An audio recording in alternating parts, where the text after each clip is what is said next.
do something bad to us, we are going to do things to you that have never been done before.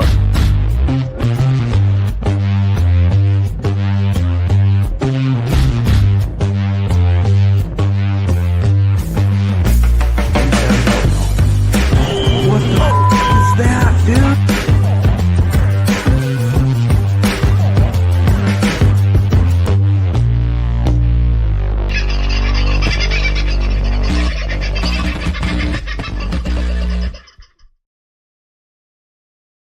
Well, howdy, folks. How you going? It's been a beautiful day in South Australia and northeastern Victoria. No, sorry, beg your pardon, northwestern Victoria. Pretty much where we've trekked through today. Pinaroo last night had a great night. Not a huge amount of people floating around, but Pinaroo, as you're about to see, is not the largest of towns. And right now, they're in the middle of harvest. So everybody's particularly out on headers. And we saw a lot of that yesterday in our drive across from Echuca. And in fact, today, as we came down from Pinaroo to Naracoorte, we actually had a few headers on the road we had to negotiate, and it's not like a normal road we were travelling on, I can tell you, folks. We're on one of those little single-lane dirt roads, but single-lane dirt and single-lane bitumen, and you're about to find out why. Let's have a little bit of a look at Pinaroo and what else we got up to today before I get into some of the great things that we have to tell you tonight. I will first of all kick off by saying hello to Vince, who was first in the room tonight. It's not too hard because he's sitting about a metre that way. So he was very proud. He's the first one in the room ever. So good on you, Vince. Nice to have you, mate. And first time in 3 years he's been first in the room. God, great mate he turned out to be. Timmy, getting all your emails, mate. Thank you. I haven't had time to read them all yet, but I will get through them. And I think it's your barbecue you got out, time to get something out and do a bit of cooking. So well done, brother. I hope that's going well. G'day, Brett. Hope you are well. Mac is in the house. The lovely Aussie Sue is in the house. Hello, Diane. Paul, good to have you in the house. Mac is back. Donna's back. And the lovely Michelle Bradley Smith, who's one of our admins. Hope you are doing well, Michelle, and your part of Victoria is kicking along nicely. Toxic's back in the house tonight. And Joe is in too. And who else we got? Con. Good evening from Brisbane. Thanks, Con. What's the weather like? Is it dried out yet, or is it still a tad soggy underfoot?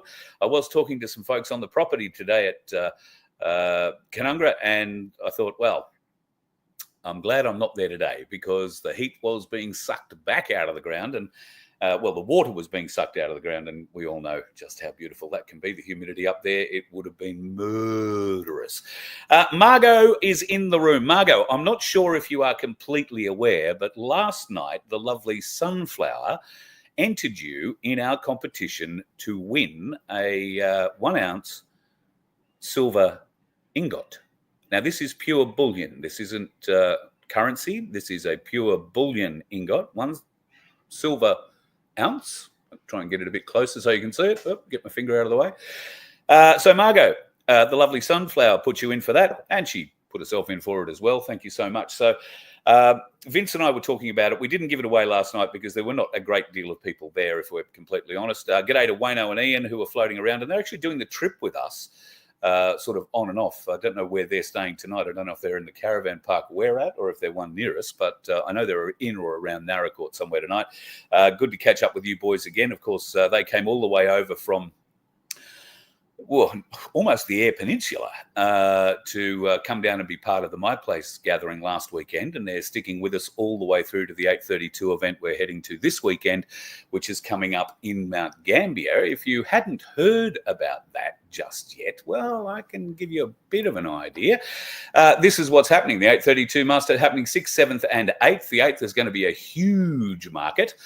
Craig Cole's going to be there. We'll catch up with him. I tried to catch up with him last weekend. We sort of kept missing each other. We had a beer at one stage and didn't have a microphone around, so we'll wind up catching up with Craig. Tim Dwyer is going to be around this weekend as well.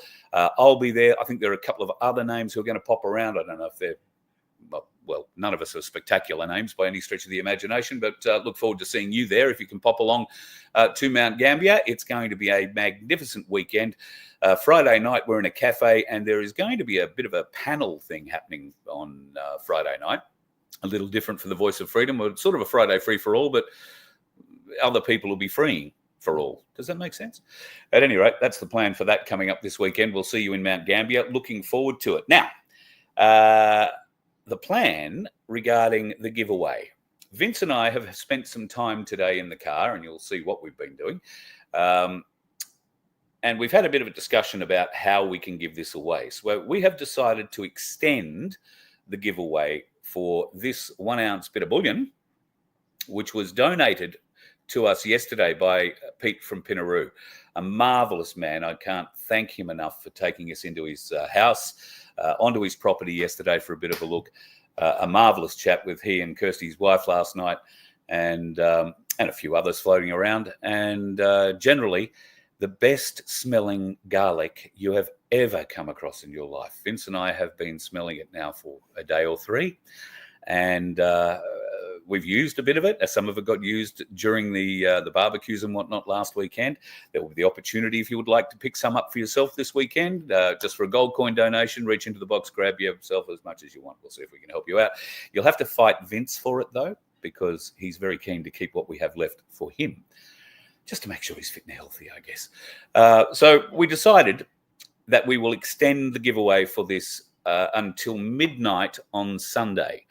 So how do you donate? Well, we will only enter people who have donated to the cause in the competition. If you are a member of Voice of Freedom, you are already in the draw. All right, we've decided to throw all the members in the draw.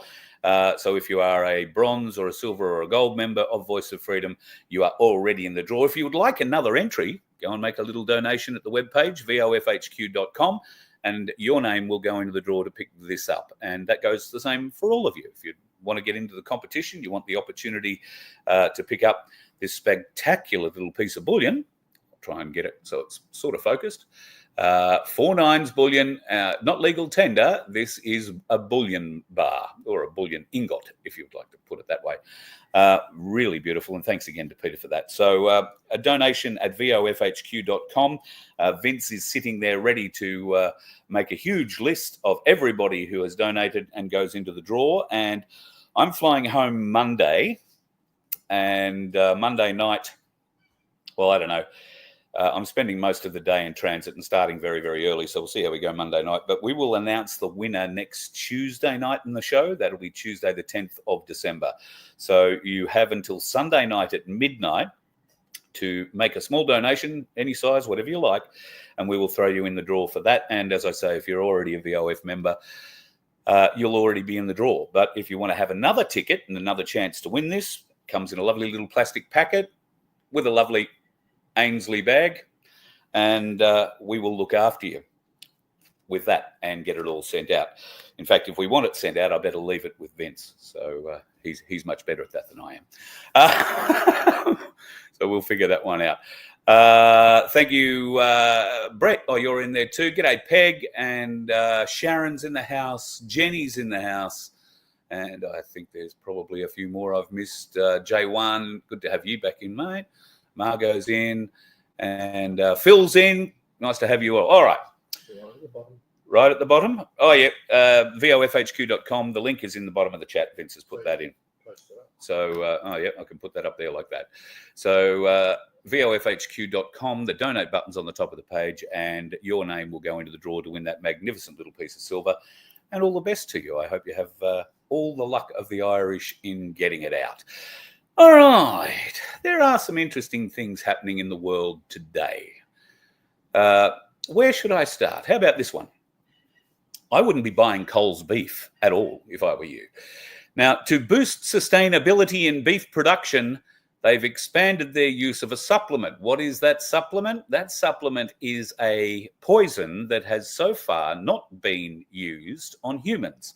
What are they doing with it? Well, what they're trying to do is make cows fart less. So whatever this additive juice they're putting in, and I can't actually read it off there at the moment because it's all a bit small. Maybe if I blow that up, I might be able to read it, but it's got a huge name. 3-nitrooxypropanol is what it's called. And, well, the warning is really what you should be interested in. Not for human use. That's the first word in the warning. Not for human use. Caution should be exercised when handling this product. 3-nitrooxypropanol may damage male fertility and reproductive organs. For those boys who aren't quite sure what that means your balls and your knob. Get that right. Don't eat beef, or at least not from Coles. It is potentially harmful when inhaled, and it is a skin and eye irritant. Personal protective gear, including eyewear, a dust mask, and impervious gloves, should be worn when handling this product. Operators should wash their hands after handling. If accidental eye exposure occurs, rinse the eyes thoroughly with water. Safety data sheet contains more detailed help. The problem that we have here is the silicone dioxide that is in this crap has not been evaluated for safety and effectiveness, and it certainly hasn't been evaluated for safety and effectiveness or efficacy, I'll get it out, in humans, but it hasn't even been tested on the animals they're using it on. So Coles have now got 3 more suppliers using Bovier, I think that's how you say it, proven to reduce cattle emissions by at least 50%. What madness is this, people? What madness is this? That cows don't fart. Cows don't fart. Hang on. Vince is calling in from the bleachers telling me that cows don't fart. They belch, but they don't fart. Just misinformation, just to be on the right side. Just a bit of misinformation. They belch, but they don't fart. I could swear I've heard a cow fart, but only when they're dropping one. Only when they're dropping one? Well, yeah, okay. That's probably happening in a dairy. At any rate, I would be very careful about chewing on anything that comes out of the Coles beef section if I were you.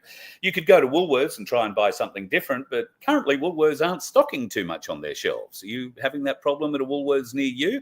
There is a very, very effective strike going on at the moment. I don't think it was organised by John Wilson, just between you, me and the Gatepost, but a very effective strike going on at the moment that seems to be stopping distribution coming out of the Woolworths centres to Woolies stores all over the place. Victoria, New South Wales, Queensland affected the most at this stage from what I hear, but it could be going a bit further.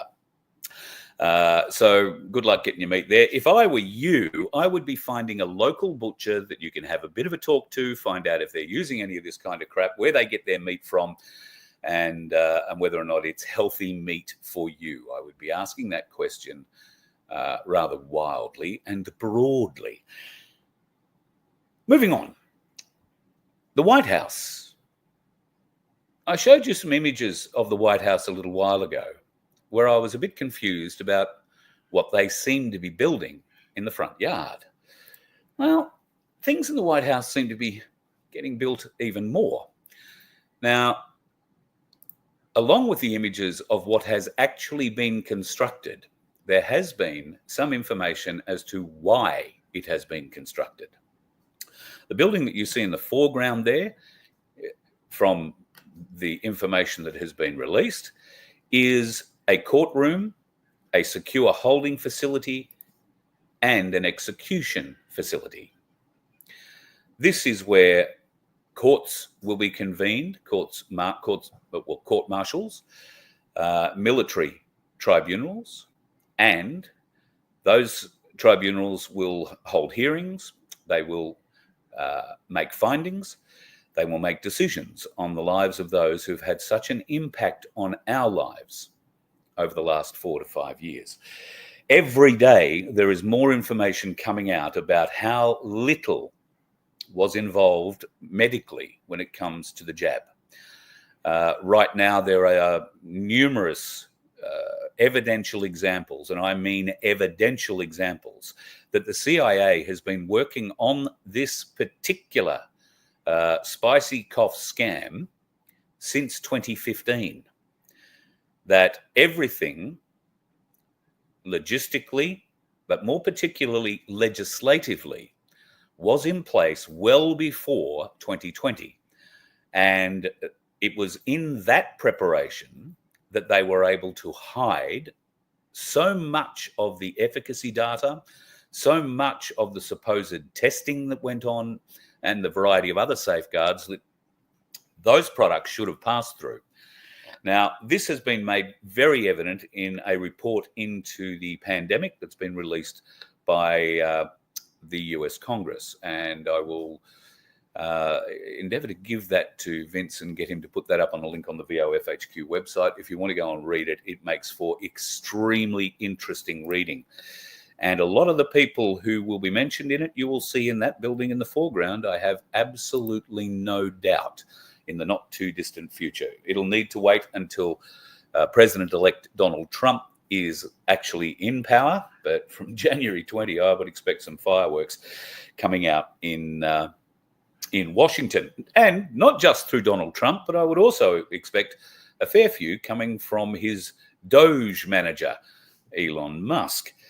Now, here's an interesting thing. Last Friday, SpaceX told the FCC the Starlink technology promises to benefit all customers since it'll provide a way for the US to send emergency alerts to all wireless users in cellular dead zones, even though they haven't signed up for the service.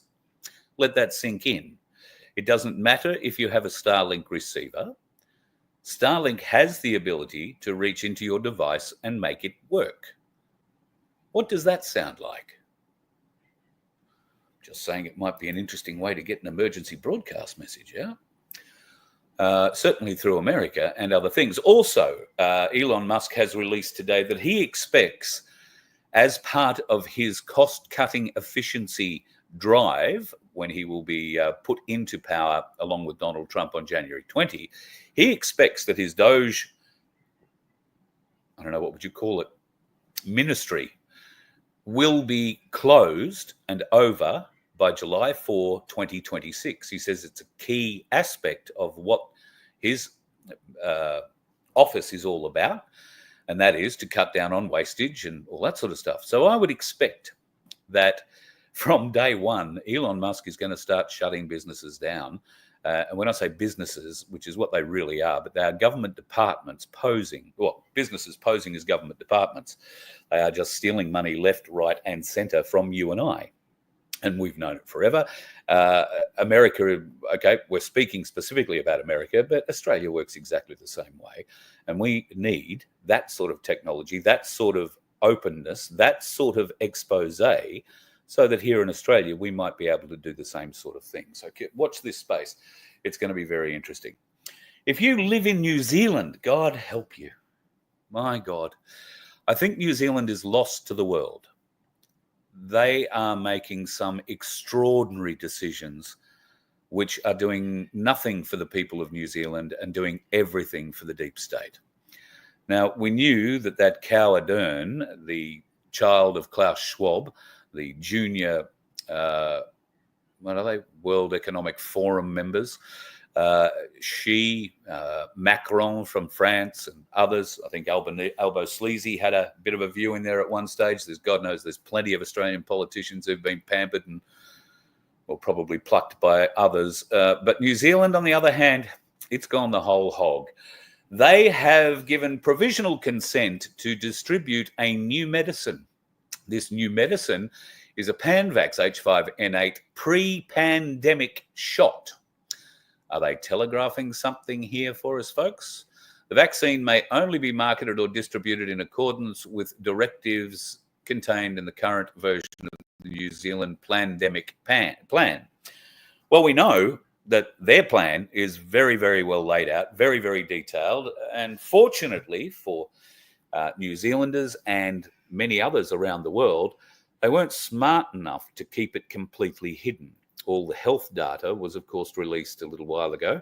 And I think Barry's court case is due to come up early next year. I don't know that it'll ever make it to court because Barry has some significant support coming from many quarters, and the proof is self-evident. Speaking of proof and self-evidence, the Victoria Police are crying for more money. You've got to pay us. You've got to pay us. Don't bail on the police, it says here. Hi-ho, hi-ho, it's off to Fair Work Australia we go. Now, this is a police public order response unit. A police public order response unit. Do you remember what the police public order response unit was all about? Fuck you. Good lad. Yeah, go for it. Fuck it. Yeah. That's them. The police public order unit. maybe, just maybe, you weren't completely sure of what they did to deserve a pay rise. Watch this. And if you feel the Victoria Police deserve a pay rise, then get out and support them. If you don't feel the Victoria Police deserve a pay rise, then get out and tell them so, the weak, snivelling bastards.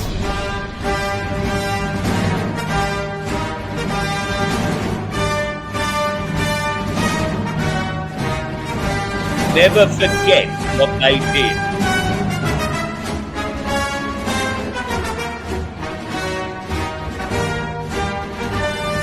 This is the Public Order Response Unit.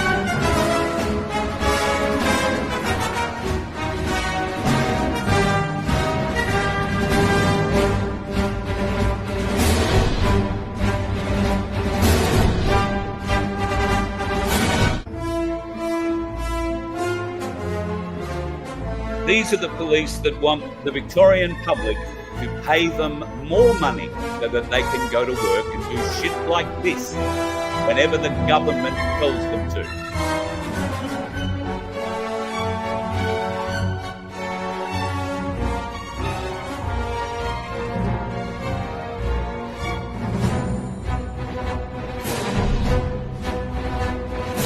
Great application for a pay rise, especially this bloke choking out a girl. That's what he does well. I wonder if that bastard is still wearing the uniform. And if he is, you know him. Name him.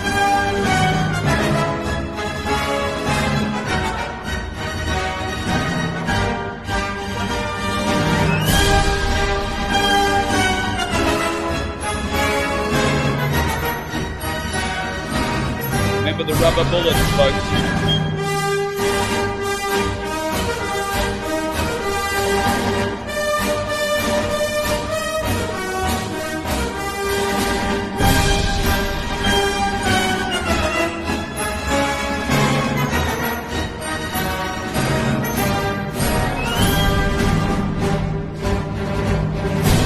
Victoria Police Public Order Response Unit. We need a pay rise. You need to be putting in for all and stuff.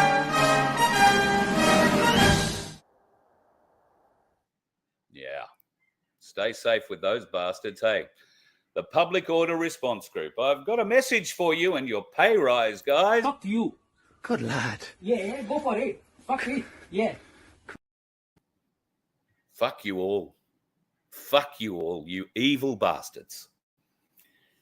You demand public money from the people of Victoria who you have terrorized for your evil masters. The fact that many of you are not smart enough to realize it, that they are evil masters, that they are not elected, they are selected, that they are a corporation, and some of you who are begging for a pay rise, oh, we need a pay rise, you know exactly the type of corporation you're working for.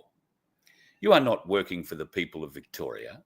You are not protecting the people of Victoria. All you are doing is terrorizing the people of Victoria. All you are doing is disintegrating the trust of the people of Victoria that they may have in a police force that they once used to have, one that would, well, work in honour to protect and serve the public. Although I don't think to protect and serve has ever been part of the Victorian police mantra. Not ever. These evil bastards deserve nothing, folks. In fact, they deserve only to be dragged out in public and shamed. If you're a public response order member, or you know someone who is a police officer, please show them this video. Call them out for the gutless, weak bastards they are, because they knew the orders they were given were unlawful. And if they didn't know they were unlawful, then all they did was gain power out of the ability to crush you on the streets. And that's what they did. They strangled you, they sprayed you, they beat you, they shot you.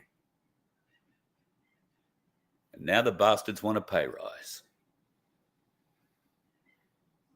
Oh, Victoria Police. Victoria Police, Victoria Police. Fuck you. Good lad. Yeah, go for it. Fuck it. Yeah. Read between the lines, as Darren Bergworth would say.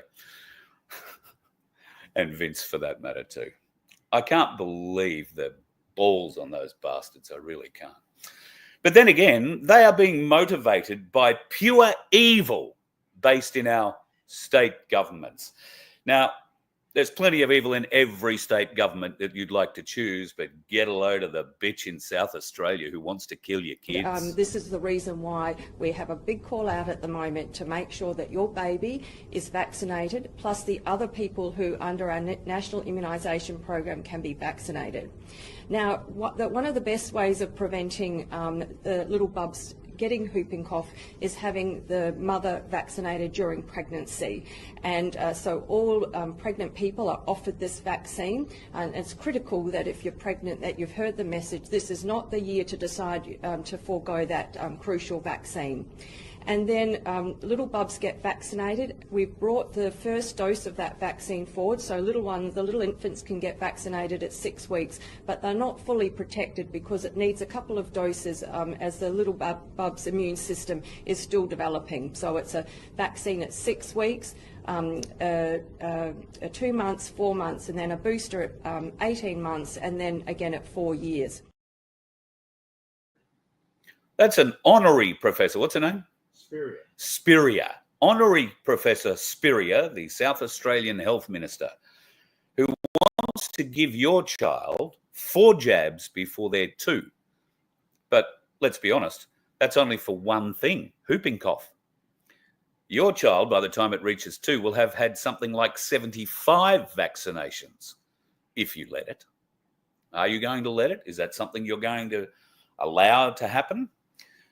Is the efficacy of the vaccines that this bitch is pushing been tested? Has it been tested? I seriously doubt it. And you're not going to get any help from government out of it. Why? Well, there has been a class action put in place. The respondents to that class action are all state health ministers, the TGA, and the National Health Department, the Federal Health Department. However, they have made an argument, well, Melissa McCann, Dr. Melissa McCann, who is actually a real doctor as opposed to the unreal professor you just saw, and Melissa toured with Tucker Carlson, put together a presentation that was immaculate at the Tucker Carlson shows. Well, she's been part of this class action. She's been right involved with it. But, boy, have those defending their actions come out with an excuse.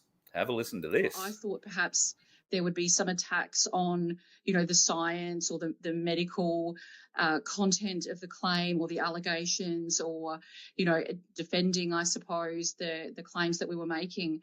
But the grounds for summary dismissal is actually essentially an argument to suggest that the respondents did not have a duty of care to the Australian public.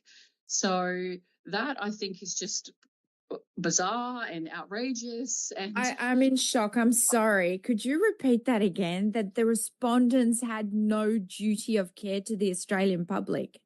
Yeah, it seems like, I guess, a legal argument to say someone can't possibly owe a duty of care to the entire Australian population.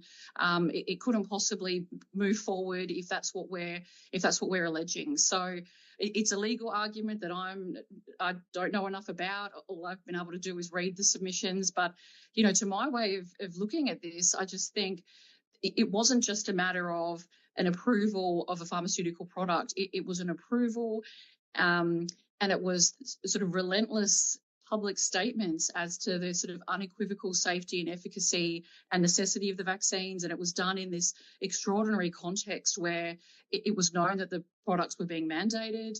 And it was this continued approval and continued declarations of the safety and efficacy, despite the overwhelming reports of safety issues. And I guess this has been debated in the Senate, and the respondents have been repeatedly questioned, and they've repeatedly reassured of the safety and efficacy. So to me, all of that sounds like a duty of care to the Australian population because decisions were made on the basis of that information. So, but if not them, who has the duty of care if it's not the TGA who is protecting the Australian public from the pharmaceutical industry? And okay, yes, they are funded 96% by the pharmaceutical industry, but who has the ultimate duty of care for the Australian population? Who has the ultimate duty of care for the Australian population, if not the TGA, the Federal Health Department, and the state health ministers? What sort of an argument is that their solicitors have made? Well, I guess they can prove that the Australian public weren't in their mind, because their masters certainly didn't care about the Australian public. All they cared about was being able to be paid for all the fake vaccines that were being brought into the country. Now, Vince has just informed me that his daughter at 18 months of age had the mumps, measles, rubella vaccine and lost her hearing. She's deaf from a vaccine. That's a fact and cannot be argued against. Now, his daughter isn't the only one. I know personally of two friends of mine, one who has a son who at, I think, 4 or 5 years of age, happy young kid up until 5, got jabbed, has never spoken again, and has now got severe learning disabilities, amongst other things. I have another friend who has a daughter who was also jabbed. She is less than 10 and now can't run. She can barely walk straight. She can only drag a leg. Now, these are instances of bad reactions to the jab. Which jab? Well, in Vince's case, mumps, measles, rubella. In my other friend's case, they were normal childhood vaccines, not these mRNA vaccines that we've been exposed to recently. They were the ones that have been going for years and years and years and years. So, please consider very carefully what you're going to do when it comes to your baby, your new baby, and your children as they grow older. Ask yourself, is this really necessary? I understand in some cases it is, but you really want to weigh up the potential problems that could come your way for that sort of a problem, that sort of decision. So I would encourage you to be discerning, make up your own mind, and see whether or not you fall on the side of, yes, I'll hold my baby's arm out while you jab it. Have a good think about that. There has been some disturbing news coming out of Ukraine for some time. Whether or not people choose to believe it or understand it is, well, up to them, I guess. But Russia is now releasing some pretty serious video and some pretty serious media spokesman type, what's the word I'm looking for here, pub press releases that are explaining what they are finding while particularly engaged in the Donetsk area of Ukraine.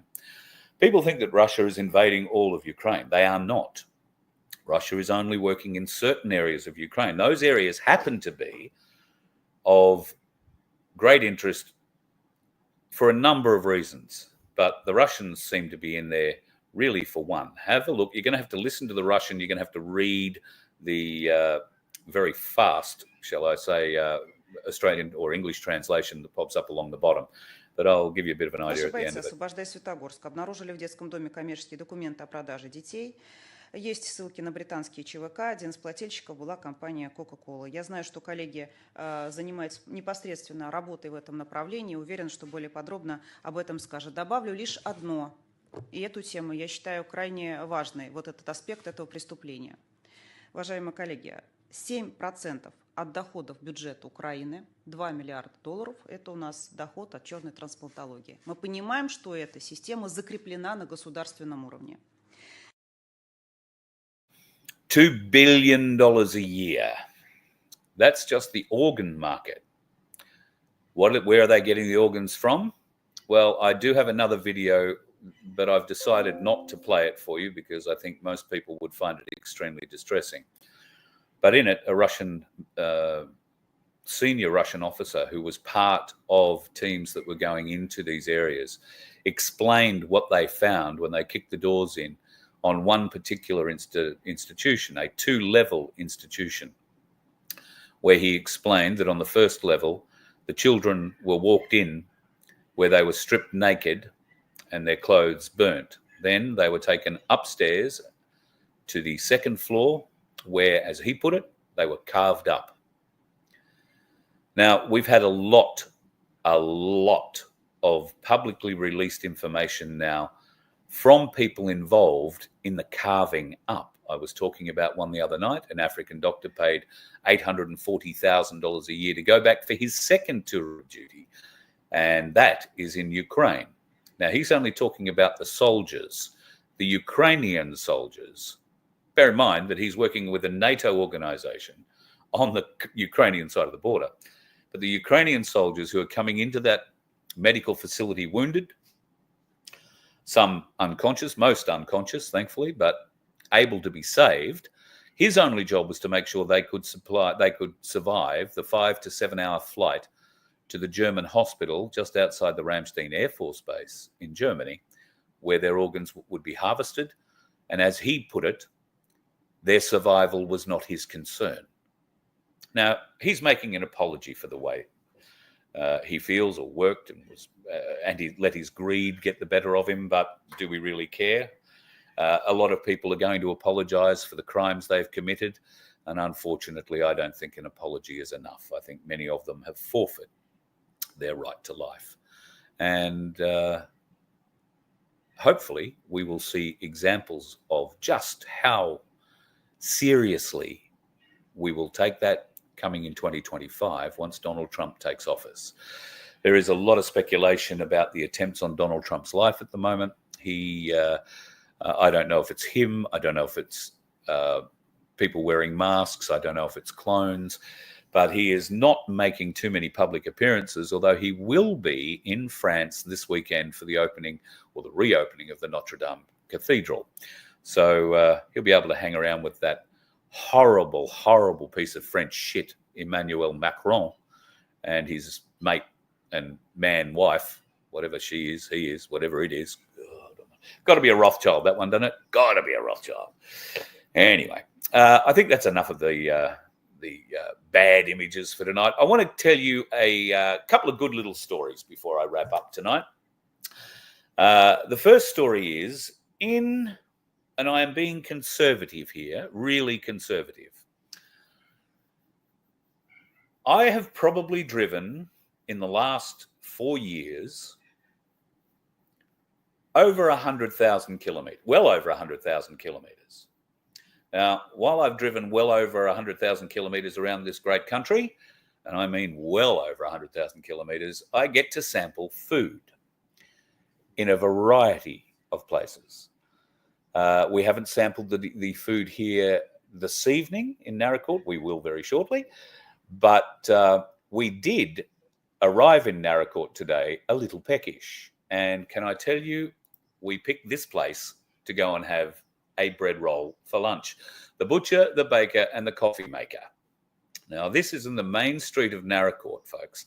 And can I tell you, without a shadow of a doubt, this shop, with Vince out the front doing the hand wave, this shop provided what I can honestly tell you was, that's the butcher, it provided the most magnificent salad roll I have had in over 100,000 kilometers on the road traveling around this country. It was and Vince agrees. He had a different type of salad roll. I had a roast lamb and chutney. He had a roast lamb and mustard with something else, but it turned out to be corned beef. But it was still just magnificent. In fact, so good, we are going back to the bakery. We are going back to the bakery tomorrow morning to get another one of those to take on the road down to Mount Gambier. We will be getting into Mount Gambier tomorrow. So if you are ever in Naracoorte, folks, can I just highly recommend the butcher, the baker, and the coffee maker in the main street. Absolutely the best salad rolls I've ever had. And they got they've got a jalapeno pie in there too, they were telling me today. And I think we might have to give that jalapeno pie not a wide berth. I think we'll be giving that a go tomorrow morning. Been a long time since I've had a pie for breakfast. We'll see how that goes. Don't forget to mention that the butcher made the meat. Oh, yes. So the reason I'm showing the butcher sign or the butcher's front window is because the butcher supplies all the meat that was used in the making of the salad rolls. In fact, the butcher owns all three businesses, and it's a magnificent little business. There's a coffee shop, there's the bakery, and then there is the butchery.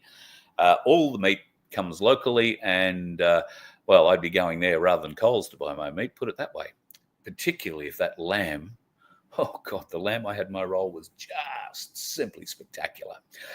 Anyway, so that's the tip. If you're coming through Naracoorte, head into the butcher, the baker, and the coffee maker.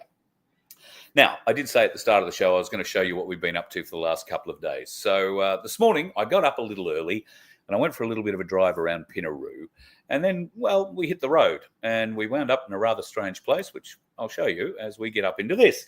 So Pinaroo has a wonderful welcome to town kind of thing. That's I always like to drive past Emmett Motors or an Emmett's dealership whenever I'm in a town. And, well, they had one in Pinaroo. In fact, they're all over the northeast part of Victoria and the southeast part of South Australia. So very, very, very well placed around business. And, of course, they look after a lot of the wheat farmers or general farming in those areas. And, boy, is there a lot going on at the moment. This is the old railway station.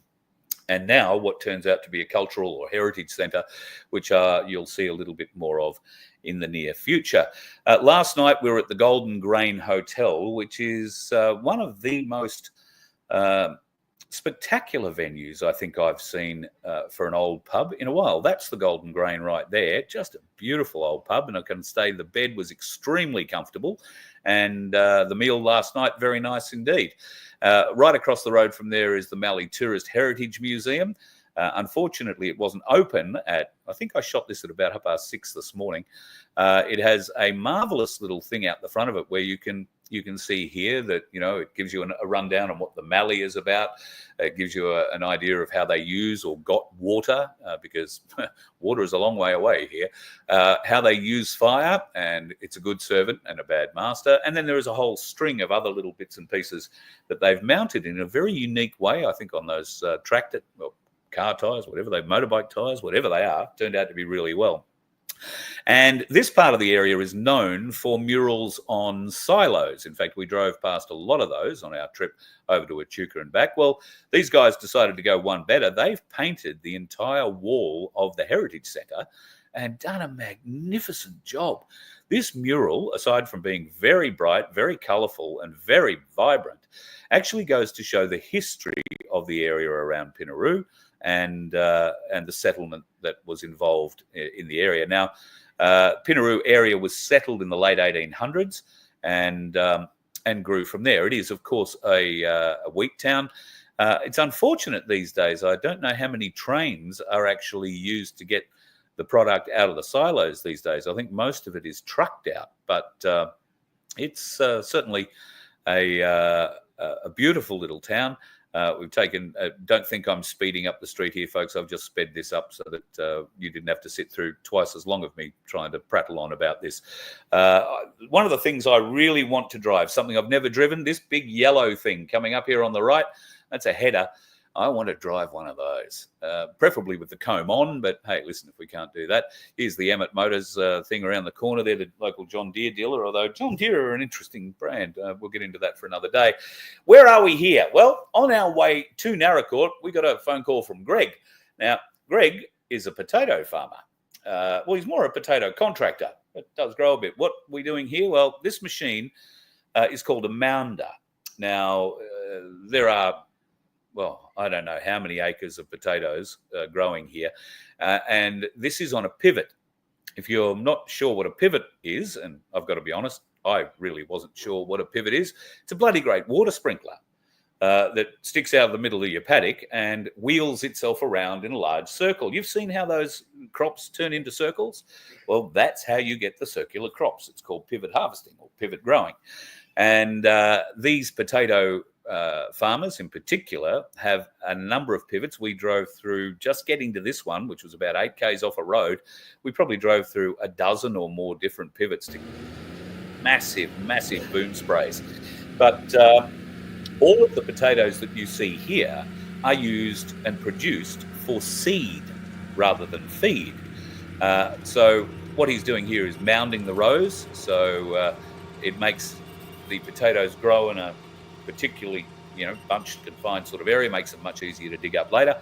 And that's how Greg is spending his days. Greg's coming down to visit us in, I think he's coming down to Mount Gambier on the weekend. So looking forward to catching up more with him and thanking him for a lovely little trip out to the property today. He probably would have let me drive the John Deere if I'd asked, but I don't know. You don't want to go messing with a man's potatoes now, do you? I mean, I can see how that would wind up, and probably wouldn't wind up terribly well, and could wind up with me having a trip to a bloke like this. Fuck you. Good lad. Yeah, go for it. Fuck it. Yeah. Just saying. All right, folks. That's a West Australian police officer. You must be so proud. He'll be asking for a pay rise too. You know what I'd be telling Fuck you. Good lad. That'd be what I'd be telling him. Folks, I better go back to the chat very quickly and see if you've thrown questions or other, although... okay. Malcolm Roberts has had something to say, and he went on for about 4 hours. Oh, well. Yeah, it's today. Okay, we'll have to have a look at that a little bit later on. I will check that one out. Yeah, that chem for cattle. Thank you, J1. I forgot to mention that. It does screw with the reproductive organs of the cattle as well. They are trying to starve us, right? They're trying to degrade our food supply. They are trying to put farmers out of business. And in fact, we heard one such story yesterday when we did a little bit of a little trip when we left Echuca. There was this construction happening on the side of the road, and neither Vince or I could really figure out what it was for. We thought possibly really tall solar power cell kind of thing, but no, that's not it. Turns out it's going to be a huge, and I mean huge, probably 20 acres under roof, tomato production facility. Now, you wouldn't ordinarily think, well, that's probably all right, get a few tomatoes. But what they're doing is this is a corporation that is building this, bought the farming land and has built all this infrastructure. The corporation will be allowed to gain tax advantages for having crop failures. And when we have crop failures, what does that mean? That means there is nothing to eat. Now, I can tell you from experience driving through here in the last couple of days that there is an egg shortage in Victoria and South Australia. We went to have a bacon and egg roll, or I went to have bacon and eggs in Echuca for breakfast the other day, and they had to apologise because the eggs that they had all came pre-cooked and pre-somethinged and looked like plastic. They didn't taste like plastic, but they didn't taste much like egg either, if I'm honest. So they are already trying to jag our food supply, and they are making it harder and harder for our food producers to produce every year. More increased regulation, more overbearing surveillance, more invasion by the department, and of course, more dictation. We will dictate what you will do, when you will do it, and how you will do it. So be aware, folks, you need to start growing your own veggies. And if you have a little bit of land, maybe get a cow of your own. You could take Pete from Pinaroo's advice. He has a magnificent, absolutely magnificent couple of animals walking around on his property. A big bull called Rumpy. He did have another one called Scotchy. But you know what Scotchy turned into? Scotch fillet. And Rumpy's going to be Rump. Now, he's got kids. Why call them Rumpy? Why call them Scotchy? Why give them meat sort of names? Well, it takes away that naming thing that kids have, that familiarity. If you name them after a cut of meat, the kids always know they're going to be a cut of meat. Now, it sounds probably a bit harsh, but it's much better than calling it Daisy and then, saying, oh, look, Daisy's off to the slaughterhouse. But Rumpy, on the other hand, is off to his reward, and the reward to us will come back when it's all boxed. So take that for what it is from Pete from Pinaroo. A good bit of advice. Also, buy yourself some chooks if you can get it. Get your own eggs, all right? And here's the tip. Don't let your chooks out roaming free range before midday, all right? Chooks lay in the morning. We've got chooks on the property. Somebody keeps letting them out in the morning, and then they all complain. Everybody's complaining because there are no eggs. Well, there are eggs. They're just laid all over the property. And that brings in the snakes. That brings in the foxes. It brings in all sorts of things. And it means no eggs for us. So now the chickens stay in until midday, go out for 4 or 5 hours in the afternoon, and then they get locked up again. And guess what? There's eggs in the morning when you want eggs for breakfast. Peter Grace says they also have a bull called Risky Business. Oh, the bull is Risky Business. I beg your pardon. What was Rumpy then, Pete? You've also got Gravy. I'm not going to ask. It's getting a bit confusing. Thank you, Pete, for everything that you're doing for us. And I'm getting your magnificent donation out again just to let everybody know that they can win it. This has come out of Pete from Pinaroo's personal collection, can I tell you, folks? Personal collection. It is a bullion bar, a 1 ounce bullion bar. And if you are a member already of Voice of Freedom, then you will get an entry to win it. Everybody who donated either through the pages here last night or who's gone on to vofhq.com and hit the donate button there from today, right through until midnight on Sunday, you will get into the draw to win this. And I will leave it with Vince to make sure that it does get posted. So it comes in a beautiful, try and find it, beautiful Ainsley bag. And I would highly recommend that if you would like some more of this and you don't consider yourself a very lucky person, you can always go to ainsleyBullion.com.au and purchase exactly this item if you so choose. But I can tell you that there are some pretty big specials coming from Ainsley Bullion at the moment. And if I go back down here to my emails, I will find out and tell you exactly what's happening. Now, every day leading up to just before Christmas, Ainsley Bullion have specials on. Now, these specials are from 9 a.m. to 4 p.m. Australian Eastern Standard Time, right? So you'll probably get an hour extra if you're in the daylight saving states to be a part of it. Now, you've missed out on today's special, which was the 1 ounce Ainsley Gold Cast Bar. But tomorrow, the 1 ounce silver coin, the 2024 Kangaroo from the Perth Mint, is on special at ainsleyBullion.com.au. I can probably give you a few hints about what's coming up in the days ahead, but I think I'll leave that for now, and we'll do that tomorrow. And I'll let you know a few more things that are coming up over, today, tomorrow, the next day. And on the 9th of December, they'll be back again with another one, 10th, 11th, 12th, 13th, and then 16th, 17th, 18th, 19th, 20th, and then on the 23rd, another special. And I can tell you, a great variety of gold and silver specials coming up from ainsleyBullion.com.au. Please go to their website. And if you are going to buy online, make sure that in the notes section of your order, you put in my name or VOF, Voice of Freedom, and you will get a discount. You've only got to put it in once, and then every time you go back and buy from Ainsley Bullion, that discount will be attributed to you, and you'll pay just that little bit less. Okay, it's not going to break the bank, but you're not going to be paying as much as other people for it.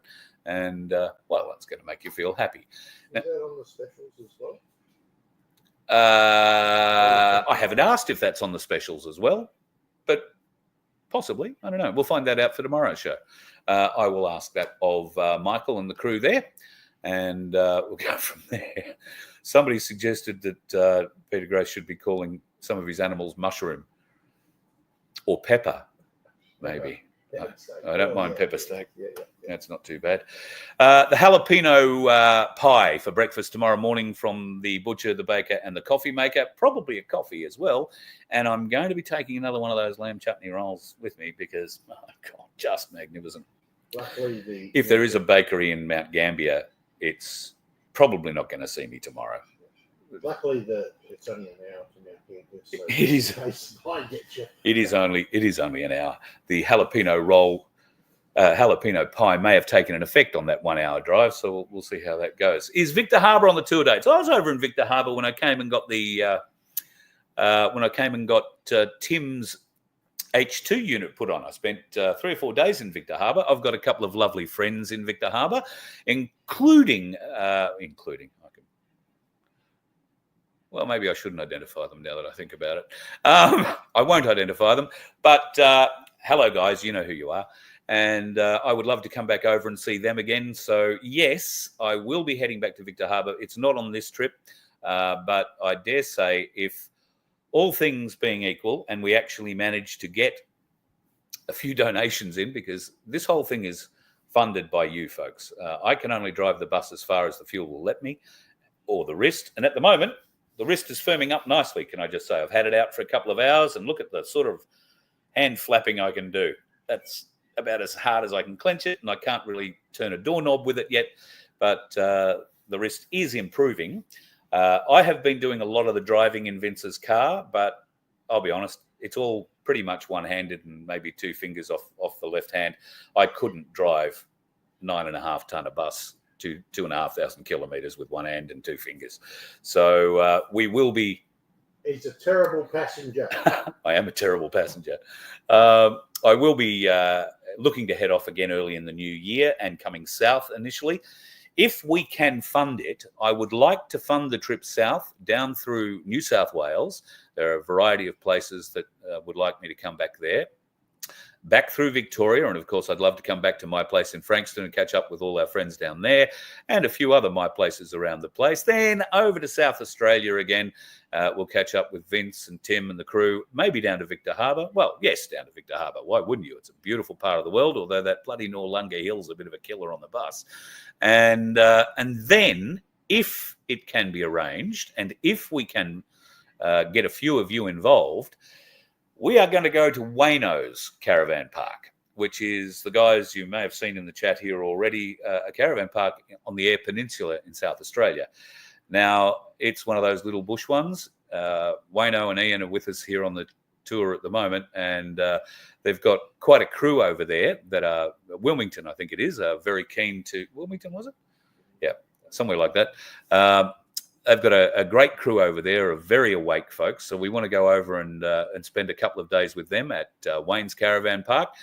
Pardon me, have a barbecue, maybe have a beer. I'm not drinking anymore. And then from there, considering we're, halfway across the country, I could probably go north. I don't know that I'd want to go west, because still not sure that I'm going to get out of Western Australia if I go over there. But could go north, head up through Coober Pedy, and I would love to show you a little bit of Coober Pedy. I have a couple of friends who live there. And then maybe up to the Rock, to Alice Springs, but up to the Five Ways and then across to Mount Isa. We'll call in and see Aussie Sue. And if we can fund it, it's only petrol, folks, at the end of the day. We'll head off to far north Queensland, up to Cairns. I'll try and catch up with my mates on the gold mine in the Palmer, and we'll see whether or not they've had much success this year, although if they have, they're not likely to tell us. And we'll come back down the North Queensland coast. I've got to apologise to Skipper Pete, who is in Ingham. He's been ringing me and has left me a couple of messages, and I'm sorry, Pete, life has just got in the way, and when it hasn't got in the way, I've had no phone service, which has been the case essentially since we got to Echuca and to the My Place camp out. Just no phone service there whatsoever.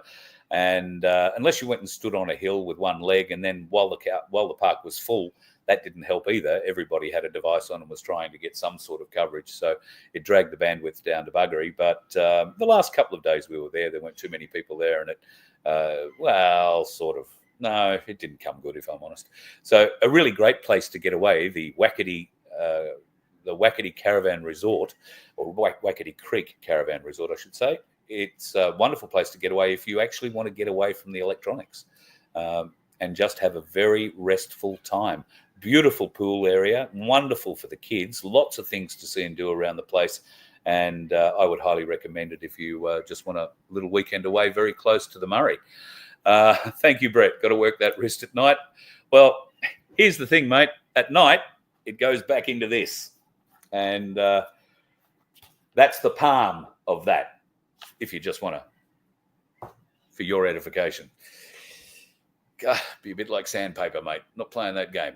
The hydrogen generator helped. Absolutely, the hydrogen generator helps. I have a very old bus. The bus is 24, going on 25 years of age. It has a V10 petrol motor in it that came from the Ford Motor Company in the USA and gave it to Dick Johnson.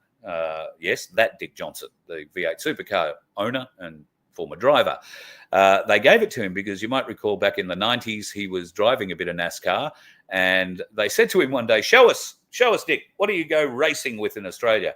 So he showed a picture of his XD Falcon being pulled by his XF Falcon on a trailer set up beside a little rotunda kind of thing. I said, oh, God, no, you can't have that. Can't have that. None of our Ford race teams, go racing like that.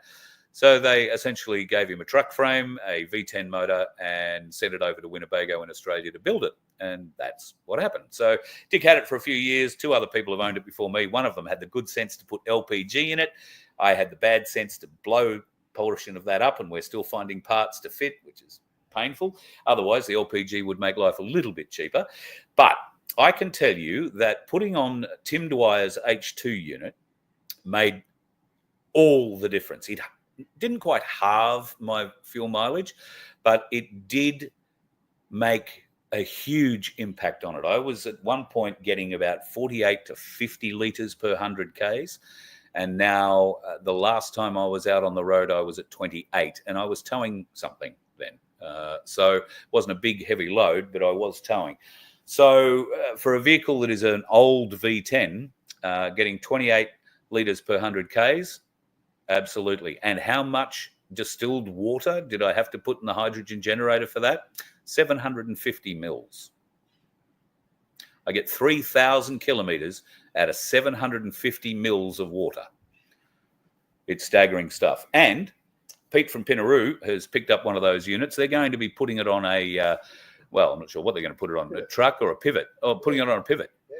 Okay, so we know that pivot runs something like 15 litres an hour or something like that. So it will be interesting to see just what sort of impact that hydrogen generator makes on the pivot. But there's also headers, tractors, so many other farming machinery using diesel in particular, and it works very, very well on diesel. I mean, I'm getting those sorts of figures on petrol, but on diesel, you'll get much better, according to Tim. And we will talk more with Tim this weekend, as he will be coming to the event, the 832 event in Mount Gambier this weekend, which we really look forward to seeing you at.